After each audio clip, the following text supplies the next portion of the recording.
Hello fellows, मेरा नाम doctor आकाश है और ये वीडियो है long case part 3, introduction of clinical medicine FCPS part 2, right. और वेलकम करता हूँ आपको अगेन। उम्मीद है आपने मेरे first 2 lectures about long case के हवाले से आपने काफ़ी गौर से सुन लिए होंगे। और अगर उसके हवाले से आपको कोई भी किसी किस्म की क्वेरी हो तो फील फ्री टू कमेंट और पूछें, क्योंकि अगर अभी नहीं पूछेंगे तो फिर आपसे जब कोई पूछेगा और अगर आपको नहीं आएगा तो प्रॉब्लम हो जाने वाली है। ठीक है, वो परेशान ना हो इंशाल्लाह। मेरी तो 100% एफर्ट है कि जो चीज़ें मुझे आती हैं, जो चीज़ें मुझे बतानी चाहिए, जो चीज़ें मैंने सीखी हैं बहुत मुश्किल तरह से पैसे दे के, ठीक है, वो आप लोगों को फ्री ऑफ कॉस्ट मिले। क्योंकि मैं ये बिलीव करता हूँ कि number one, the best way to learn is to teach, and number second कि education should be free to for all. ठीक है, और हर किसी को इक्वल अपॉर्चुनिटीज़ मिलनी चाहिए, चाहे वो जहाँ से भी हो, किसी भी इलाके से हो, राइट। तो कंटिन्यू करते हैं। जैसे कि हमने लॉन्ग केस की काफ़ी अच्छी तरह से काफ़ी हमने डायसेक्शन कर ली उसकी। हमने बता दिया कि जी इंट्रोडक्शन कैसे करना है, चीफ कंप्लेंट्स कैसे पूछनी है, आपने हिस्ट्री ऑफ प्रेजेंटिंग इलनेस के जो 5-6 पैराज हैं वो कैसे डिज़ाइन करने हैं, पूछना कैसे है उसके हवाले से। आपने ऐसी हिस्ट्रीज़ जो कि बहुत ज़रूरी हैं, जो कि आपने ड्यूरिंग एग्जामिनेशन पूछनी है, जो बातें, उसके बारे में हमने बता दिया, राइट। अभी हम पूछेंगे कि एग्ज़ामिनेशन लॉन्ग केस का क्या करना हो, कैसे करना होता है, कौन सा सिस्टम एग्जामिन करना ज़रूरी है, कौन सा अगर आप नहीं भी करते तो भी इट्स ओके, और कौन सा सिस्टम ऐसा है कि जो कि आपकी आपसे मतलब आपको एग्ज़ामिन अगर नहीं भी करना तो आप डेफिनेटली वो करें एग्ज़ामिनर के लिए, राइट। तो और ये कैसे करना है, ठीक है, एक बहुत ही इंटीग्रेटेड किस्म की अप्रोच होनी है आपकी। ठीक है, तो सबसे पहले मैं बता दूं कि अगर आपको कुछ भी नहीं आता और आप ब्लैंक हो, आपको समझ ही नहीं आ रही कि क्या करना है, तो आपने सिंपल जो है ना, पहले तो खड़े हो जाना है और पेशेंट के फुट एंड पे चले जाना है और पेशेंट को बस देखना है। पेशेंट को देख के आपको क्या चीज़ें जहन में आनी चाहिए, क्या चीज़ें, आपका एम क्या होगा कि पेशेंट इल लुकिंग है कि वेल लुकिंग है। ठीक है, इल लुकिंग है, right.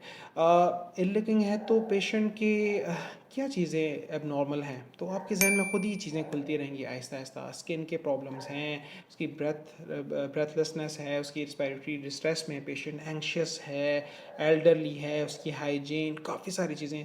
For that you have to be very good observer. और चूँकि आप सब माशाल्लाह से ट्रेंड हैं, 4 ईयर्स की ट्रेनिंग की है, उसके बाद भी की है, उससे पहले भी आपने काफ़ी काम किया होगा, तो आपके लिए बहुत इजी होगा। जस्ट जो है आप ज़रा फोकस करें।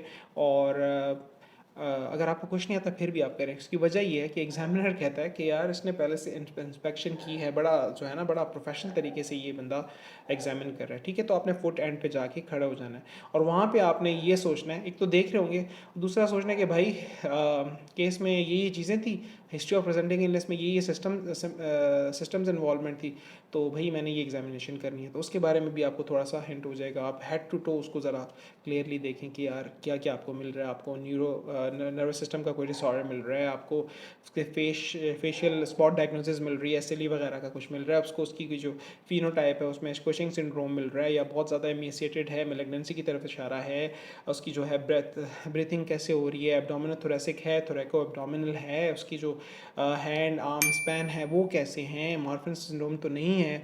इस तरह की बहुत सारी चीज़ें आपको फुट एंड पे ही हो जाएंगी और आप बिल्कुल अपने आंखों की तरफ फोकस करें, आंखों को मतलब यूटिलाइज़ करें, आपने और कुछ नहीं सुनना।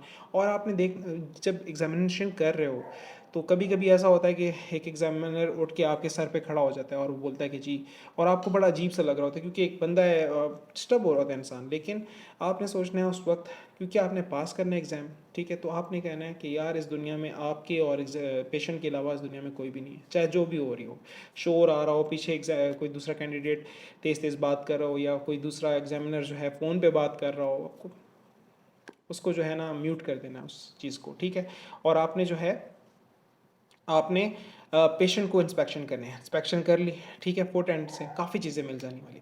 उसके बाद क्या करना है, कुछ भी नहीं आता ना आपको, आपने वाइटल्स चेक करना शुरू कर देना है। वाइटल्स में क्या क्या चीज़ें इंपॉर्टेंट है, टेम्परेचर थर्मामीटर निकालना है और उसको जो है ना बोलना है कि जी भाई साहब ये जो है ना अपनी बगल में रखें, पीछे से पकड़ के, और मुझे याद दिलाएं कि ये मैं निकालूं भी, क्योंकि काफ़ी ज़्यादा कैंडिडेट्स को जो है ना कन्फ्यूजन की वजह से थर्मामीटर अक्सर लोग भूलते हैं, लाइक 80% लोग भूलते हैं, वो उधर ही होता है और उसको समझ ही नहीं आ रही होती। तो उसने आपने पेशेंट को कह देना है, अगर ना भी याद दिलाए तो एग्जामिनर कहेगा कि हाँ चलो उसने एटलीस्ट ये एफर्ट तो किया था, लेकिन थोड़ा सा चलो मार्जिन दे देते हैं इसको, ज़रा कन्फ्यूजन हो गई थी या नर्वस हो गया था। खैर, टेम्परेचर चेक करना है, आपने ब्लड प्रेशर चेक करना है, आपने रेस्पिरेटरी रेट चेक करना है, और सैचुरेशन हम वार्ड में चेक करते हैं, लेकिन वहाँ पे अगर आप चेक करते हो नहीं करते कोई डजेंट मैटर, राइट।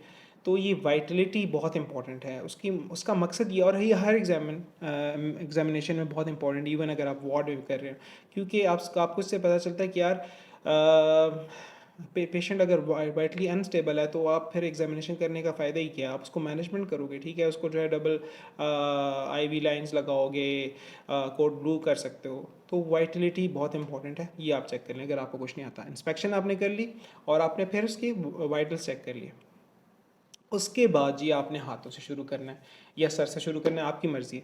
लेकिन जो मेरी ज़ाती पर्सनल अप्रोच है, बहुत मुझे लगता है कि बहुत हेल्पफुल है और इंटीग्रेटेड एग्जामिनेशन है, तो मैं चाहता हूँ कि आप लोग भी इस तरह करें। और अगर आपको लगता है कि इससे बेहतर कोई अप्रोच है तो डेफिनेटली मुझे कमेंट दे के बताइएगा, ठीक है, कि क्या चीज़ इससे ज़्यादा बेहतर हो सकती है। एक क्लिनिकल मेडिसिन एक्सपर्ट को कैसे एग्जामिन करना चाहिए ड्यूरिंग लॉन्ग केस। लेकिन जो चीज़ मुझे लगी, जो कि काफ़ी सीनियर्स ने बोला और जो कि एक्चुअली प्रैक्टिकेबल है, वो मैं आप लोगों के साथ शेयर करूँगा, राइट।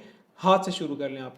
हाथ पे आप क्या देखेंगे, ठीक है, पहले तो उसकी जो है ना आप स्ट्रक्चर देख लें कि यार ठीक है कि जो है ना कोई प्रॉब्लम है। अगर कोई प्रॉब्लम है तो क्या प्रॉब्लम है, ये आपको विजिबिलिटी हो जाएगा, आपको बहुत सी चीज़ें नज़र आ सकती हैं, क्लबिंग नज़र आ सकती है, ल्यूकोनिकिया, कॉरिनिकिया, पिटिंग वगैरह, सोरेटिक चेंजेस नज़र आ सकते हैं नेल्स में। फिर आप जॉइंट्स पे देखो सिर्फ, ठीक है, देखो आप उसके जॉइंट्स में आपको टेंडरनेस मिल सकती है, एबनॉर्मलिटीज़ मिल सकती हैं, हाइपरट्रॉफिक पल्मोनरी ऑस्टियोआर्थ्रोपैथी वाली चीज़ें मिल सकती हैं, आपको पल्पेशन में मिलेंगी, ठीक है।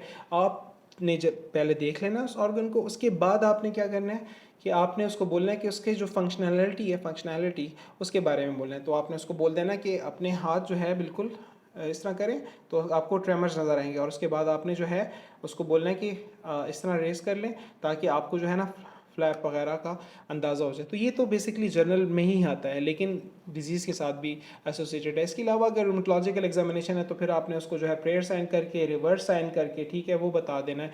आपने उससे बोलना है कि जी मेरे हाथ को, उंगलियों को पकड़ें और जो है आपसे छूटनी नहीं चाहिए, ठीक है।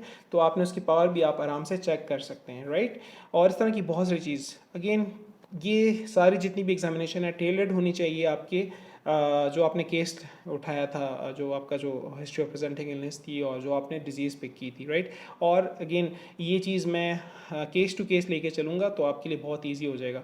उसके बाद फिर आपने पल्स चेक कर लेनी है, जो कि वाइटल में भी इंपॉर्टेंट थी, लेकिन यहाँ पे जब आप पल्स चेक करेंगे तो आपने रेडियो फीमेरल डिले देखना है, ठीक है। अगर आपको लगता है कि पेशेंट को जो है वाटर हैमर पल्स का मसला हो सकता है, शॉर्टनेस ऑफ ब्रेथ वगैरह का, तो वो भी कर सकते हैं, कोई हर्ज नहीं है, राइट। उसके ऊपर आके आप जो है ना ट्रॉकियल लिम्फ नोड्स दे सकते हैं। बीपी तो आपने पहले से देख लिया था। उसके मसल बल्क देख सकते हैं कि यार मसल बल्क उसका कैसा है, राइट। और उसके बाद जो है ना आपने पेशेंट को कहना है कि ऐसे कर लो, राइट, ऐसे कर लो, एंड वो जो है आप जो है एक्सिलरी लिम्फ नोड्स वगैरह देख सकते हैं। उसके बाद आप बालों की तरफ आते हैं। अगेन यहाँ पे जब एग्जामिनेशन आप कर रहे होते हो और आपको लगता है कि यार कोई चीज़ आपको एबनॉर्मल लग रही है या कोई ऐसी चीज़ है जो कि बीमारी से रिलेटेड थी और आप पूछना भूल गए, तो आप पूछ सकते हैं यहाँ पर कि यार आपके बाल तो नहीं गिरते। अच्छा, बाल गिरने के यहाँ पे मैं थोड़ा सा ब्रेक लूँगा, टॉपिक से बाहर जाऊँगा। बाल गिरने का तो हम पूछ लेते हैं। वो कहता है जी हमारे, आपको कोई ऐसा आजकल की कम्युनिटी में कोई ऐसा बंदा नहीं मिलेगा जो कि बाल गिरने का, बाल गुच्छों की सूरत गिरने वाला भी बता देगा आपको, ठीक है। तो ये जो है ना ऐसी कंप्लेंट्स है जो कि किताबी हैं, लेकिन फिर भी आपने पूछना है। क्यों पूछना है? क्योंकि आपने एग्जामिनर को जो है इम्प्रेस करना है, राइट। और अगर आपने ना पूछा तो आपको फेल नहीं करेगा, लेकिन अगर आपने पूछा तो डेफिनेटली आपको किसी और गलती में वो आपको एज दे सकता है, राइट। बालों का पूछ लें। फिर बालों के साथ जो है ना आपको स्कल के अंदर ब्रेन, उसके हवाले से आप क्वेश्चंस पूछ सकते हैं कि जी सर तो नहीं दुखता, सुबह के टाइम सर तो नहीं दुखता। अगेन ये सारी चीज़ें हिस्ट्री ऑफ प्रेजेंटिंग इलनेस से रिलेटेड हैं। उसके बाद आप, और ये पेशेंट जो है लाइंग पोजीशन पे होगा, ठीक है। आपने पेशेंट को जो है ना उससे कमालियाँ नहीं करवानी वहाँ पे कि जी उठ जाएं, बैठ जाएं, कभी कार्डियो का सिस्टम कर रहे हैं, कभी रेस्पिरेटरी का कर रहे हैं, कभी लिम्फ नोड्स का कर रहे हैं, कभी उसका कर रहे हैं। जैसे ही आपने हाथ से शुरू एग्जामिनेशन की, मसल बल्स, न्यूरो भी देख लें, इसकी जो है ना स्किन का भी देख लें, रोमेटोलॉजी का भी देख लें, बीपी देख लें आप, ठीक है। अगर आपको लगता है कि वाइट पल्स प्रेशर देखना चाहिए तो वो देख लें आप, ठीक है। आप उसके बाद लिम्फ नोड्स देख लें, ठीक है। पेशेंट लेटा हुआ है, आपने जो है ना उसके हैंड की मूवमेंट चेक कर लेनी है, शोल्डर पेन का पूछ लेना है, आपने सर पे आना है तो उसकी जो है ना आपने न्यूरोलॉजिकल एग्जामिनेशन करना है। जी हाँ, आपने स्क्रीनियल नर्व्स का पूछना है, फिर पूछना तो नहीं है, लाइक आप पूछ सकते हो, हिस्ट्री भी ले सकते हो स्नैपिंग का या उसकी विजन का प्रॉब्लम का, लेकिन यहाँ पे फिर आपने जो है उससे एग्जामिनेशन करवा देनी है क्रेनियल नर्व्स की वहाँ से, जो कि बहुत आराम आराम से हो जाएगी, उसको कोई प्रॉब्लम नहीं होगा, राइट। उसके बाद उस आपने जो है नोज़ की तरफ आना है, देखना है वहाँ पे कोई डिसऑर्डर्स वगैरह तो नहीं है, वैगनर्स ग्लैंडोमेटोसिस या इस तरह की और चीज़ें, लेप्रोसी वगैरह में, मतलब बहुत सारी चीज़ें हैं, मैं क्या क्या बताऊँ। ओरल कैविटी में आपने डेफिनेटली उसके टॉर्च लगा के देख लेना है, उसके हाई आर्च पैलेट तो नहीं है, उसका जो है ना सेंट्रल कंजेशन तो नहीं है, उसकी डेंटल हाइजीन कैसी है, सारी चीज़ें। अगर आपको कुछ नहीं भी आ रहा होगा तो आपने एक्टिंग कर लेनी है ताकि एग्जामिनर को लगे कि आपने देख लिया था, ठीक है। उसके बाद जो है फिर आपने नेक में क्या क्या होता है, आपका थायराइड होता है, आपकी जो है विसल्स होती हैं, ठीक है।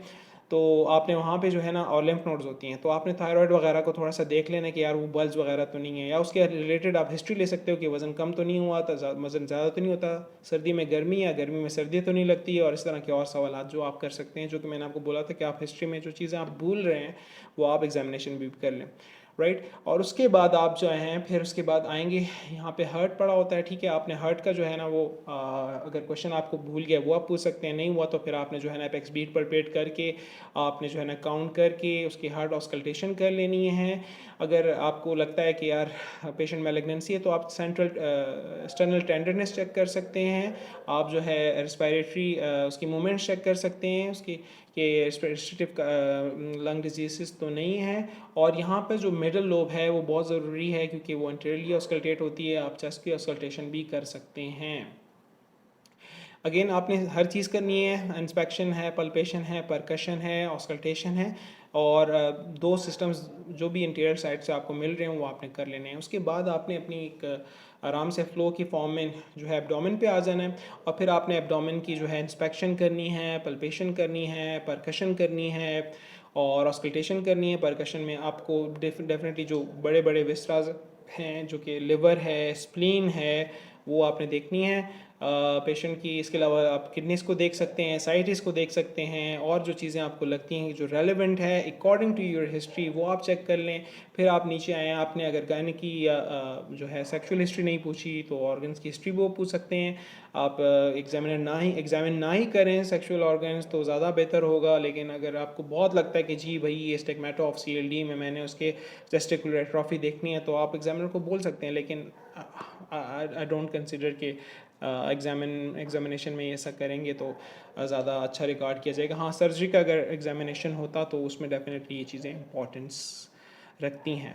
उसके बाद आपने जो है लोअर लिम्स में आ जाना है। लोअर लिम्स में आपने जो है ना सबसे ज़बरदस्त जो एग्जामिनेशन हो सकती है वो है न्यूरो की। तो न्यूरो की आपने करनी है, पहले पेशेंट का जो है पावर, बल्क, टोन, रिफ्लेक्सेस, ये सारी चीज़ें चेक करके, ठीक है, इंस्पेक्शन वगैरह सब कुछ करके फिर पेशेंट को बोलना है कि जी आप क्या खड़े हो सकते हैं, तो उसको आप खड़े करें, ठीक है। उसके उधर आप रोम्बॉक्स साइन कर सकते हैं, उधर आप उसके टेंडन वॉक करवा सकते हैं, उसका गेट चेक कर सकते हैं, उसका न्यूरो का असेसमेंट वहाँ पे भी कर सकते हैं, प्रॉक्सिमल मायोपैथी चेक कर सकते हैं, तो वो चीज़ कर दें। उसके बाद पेशेंट को वापस बिठा दें, और जब पेशेंट बैठ गया तो फिर आपने जो है ना उसको दोबारा से जो है ना अगर अच्छी तरह से आपको लग रहा है कि लिम्फ नोड चेक करनी है तो वो करवा दें आप उनकी। और उसके बाद जो है ना चेस्ट की ऑस्कल्टेशन बेहतरीन जो है पोस्टीरियर साइड से होती है तो वो आप कर लें, ठीक है। उसकी सेक्युलर एडीमा वगैरह चेक कर लें। तो इस तरह मकसद मेरा कहने का ये है कि आपकी सारी जो एग्जामिनेशन है बड़ी इंटीग्रेटेड अप्रोच में होनी चाहिए। Patient rule of examiners rule of 7 को नहीं फॉलो करते, या वो नहीं कहते कि यार पहले तो जी कार्डियक एग्जामिनेशन किया, फिर उठाया बिठाया, फिर रेस्पिरेटरी एग्जामिनेशन किया, फिर उठाया बिठाया, फिर एब्डोमिनल एग्जामिनेशन किया, फिर पोजीशन चेंज की, राइट। फिर न्यूरो के एग्जामिनेशन के लिए उसने बाद में वॉक कराई और वो किया, और इससे टाइम भी बहुत लगता है। तो एक बहुत ही स्मूथ वे में आपने हाथ से शुरू करके आपने जो है सर की तरफ जाना है और फिर जो है ना आपने लिम्स की तरफ जाना है और फिर आपने खड़ा करना है और फिर जब बिठाना है तो उसको जो पेशेंट लेटा होता है ना, फिर बेसिकली तो जब आपने दोबारा बिठाना है तो उसकी बैक साइड पे देखेंगे उसको, फिर उसको अलावा थैंक यू करेंगे। और प्लीज़ फॉरगेट नहीं करना इस चीज़ को कि आपने पेशेंट के को अच्छा खासा एक्सपोजर देना है। एक्सपोजर नहीं ना तो आपको तकरीबन 50% ऑफ द टाइम्स आपसे डिजीज़ मिस हो जाने वाली है, पॉइंट साइंस वगैरह मिस हो जाने वाली है। उसकी वजह ये है तो आपको नज़र नहीं आ रहा होता। दूसरा, अगर आप परकशन कर रहे हैं कि ऑस्कल्टेशन कर रहे हैं या पल्पेशन कर रहे हैं तो आपकी वो सेंसेशंस जो हैं हाथ की टच सेंसेशन उस तरह काम नहीं करती जैसे कि एक्सपोज पेशेंट में कर रही होती हैं, राइट। तो आपको और जैसे ही आप एक्सपोज करेंगे काफ़ी चीज़ें आपको बिलीव यू मी क्लियर हो जाती हैं, राइट। तो ये था एग्जामिनेशन के हवाले से। और बिल्कुल परेशान ना हो, इंशाल्लाह इसको हम जब अप्लाई करेंगे रियल पेशेंट्स पे, आई विल ट्राई कि रियल पेशेंट्स पे हो, नहीं हुआ तो हम स्कीम्स करेंगे हर डिज़ीज़ की जो कि इम्पॉर्टेंट है, जो कि एग्जामिनेशन में बहुत फ्रीक्वेंटली आती है, और ऐसी डिज़ीज़ जो कि आपने वार्ड में देखी होंगी तो उसमें आप इंशाल्लाह कर लेंगे तो कोई मसला नहीं होगा। एक टिप ये है कि पेशेंट के साथ आपने बहुत जेंटल हो जाना है, लेकिन इतना भी जेंटल नहीं कि आपको कोई फाइंडिंग्स मिले ही ना, राइट। तो आपने एक बहुत ही बैलेंस्ड अप्रोच के साथ चलना है। और पेशेंट की जो है ना फेशियल एक्सप्रेशन डेफिनेटली आपने देखने हैं उस फॉर्म में जब आप कहीं पे भी बॉडी में पल्पेशन कर रहे हो, बी इट एब्डोमिनल पल्पेशन और B it palpation for petal oedema और सैक्रल एडिमा आपने देखना है, या इवन आप लिम्फ नोड्स भी देख रहे होते हो ना तो पेशेंट को तो बोलते रहेंगे जी दर्द तो नहीं हो रहा, दर्द तो नहीं हो रहा, दर्द तो नहीं हो रहा, मसला तो नहीं है, दर्द हो तो मुझे बताइएगा, ठीक है ठीक है, ऐसे। अच्छा, बहुत चीज़। इसके अलावा जब पेशेंट को आप कोई कमांड देते हैं, फॉर एग्जांपल शर्ट उतार एक्सपोज करने का, या उसको बोलते हैं कि जी हाथ ऐसे कर लो जब आप जो है ना एग्जामिनेशन कर रहे होते हैं, या कोई भी किसी किस्म का कमांड देते हैं और वो करता है ना तो आप कहते हैं थैंक यू, वेरी गुड माशाल्लाह, शाबाश। इस तरह आपने अप्रिशिएट करना है ताकि पेशेंट इंकरेज हो और इससे अगली जो कमांड है वो भी आपकी फॉलो करे। और एग्जामिनर भी बहुत खुश होता है कि यार देखो ये जो है ना ये जो है ना रट्टू तोता नहीं है, ये जो है ना बड़ी टेलर्ड अप्रोच है, और इसका मकसद ये है कि पेशेंट की जो है ना एक तो सिंपैथेटिक अप्रोच है, एम्पैथेटिक अप्रोच है, और दूसरा ये कि काफ़ी सारे पेशेंट्स ने एग्जामिन किए हुए हैं। और बिल्कुल आपने ऐसे एग्जामिनेशन करनी है जैसे आपने अपने कंसल्टेंट्स को देखा होगा कि वो एग्जामिनेशन कर रहे होते हैं, या जैसे कि आपने आइडलाइज किया होगा कि यार जी मैं कंसल्टेंट बनूंगा तो मैं इस तरह बहुत ही हम्बल तरीके से एग्जामिनेशन कर रहा हूँ, ठीक है। तो अगर मैंने आपको जो बताई जो रूल ऑफ 7 वाली अप्रोच है, अगर आपने इसको फॉलो किया तो ऑलमोस्ट ऐसा नहीं होगा कि मतलब मुझे नहीं लगता कि इसमें आपका कोई सिस्टम मिस हो जाएगा। आपका कार्डियो हो गया, आपका पल्मो हो गया, आपका जीआई होगा, आपका न्यूरो हो गया, हर पेशेंट में हो सकता है, ठीक है। लेकिन कभी कभी ऐसा होता है कि कुछ डिजीज़ में आपकी टेलर्ड अप्रोच होती है। फॉर एग्जांपल मेट्रोलॉजिकल एग्जामिनेशन में, एसएलई की अप्रोच में कुछ और चीज़ें आपकी देखनी होती हैं, आपके जहन में होनी चाहिए। लेकिन अगर आपने ये चीज़ की ना आपने, तो इंशाल्लाह आपसे मिस नहीं होगा। इसके अलावा ये बहुत ही एक ब्रीफ सी वीडियो थी आपको सिर्फ जस्ट गाइड करने के लिए। अगर आप चाहते हैं कि मैं बहुत ही डिटेल्ड फॉर्म में फ्रॉम हैंड टू फीट और फिर बैक लॉन्ग केस की एक एग्जामिनेशन आपको प्रैक्टिकल करके बताऊं तो प्लीज़ बताइएगा, तो इंशाल्लाह I will be making it. इसके साथ साथ अपना बहुत सारा ख्याल रखें और डोंट फॉरगेट टू सब्सक्राइब ताकि आप मेरी न्यू कंटेंट, न्यू जो वीडियोस हैं उसकी नोटिफिकेशन आपको आता रहे और आप जो है इसको कर सकें। इसके अलावा एक यहाँ पे रिक्वेस्ट रहेगी कि कोई अगर ऐसा कैंडिडेट या एस्पिरेंट अगर चाहता है कि वो मेरे साथ लॉन्ग केस करना चाहता है, शॉर्ट केस करना चाहता है on Zoom or any other online medium, तो please feel free to email me, और even you can write your request in the comment bar, ठीक है। तो अपना बहुत ख्याल रखिएगा। Remember, FCPS exam possible exam है, और नॉलेज शेयर किया करें अपनी भी, ठीक है, और try to be more vocal.